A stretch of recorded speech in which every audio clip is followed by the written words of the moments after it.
এত কম বয়স, মাত্র 16 বছর 18 বছর, এখনই সাফা তোমার ভিতরে ঢুকে গেল। এত কম বয়সে এত গুনাহ করে ফেললাম, এত অল্প বয়সে এত বড় গাদ্দার।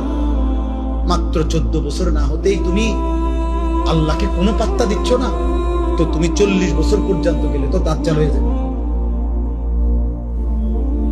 এত অল্প বয়সে যদি তোমার বুকের এত শক্তি সাহস যে তুমি আল্লাহকে কোনো পাত্তাই দাও না, 60 বছর পর্যন্ত যাইতে যাইতে তুমি কি? অতএব দয়া করো ছেলেরা, দয়া করো, সমবয়সী বন্ধু দিয়া পারতা, অসভ্য বন্ধু দুষ্ট শয়তান তোমারে নষ্ট করে দিবে, ও তোমারে ভালো হতে দিবে, ও তোমারে ভালো হতে দিবে। যে কোনো অসৎ চরিত্রহীন নারী দেখে, ছবি দেখে, উলঙ্গ দৃশ্য দেখে, হারাম অসভ্য বেহায়া নারীর কথা যেগুলা বলে, চলাফেরা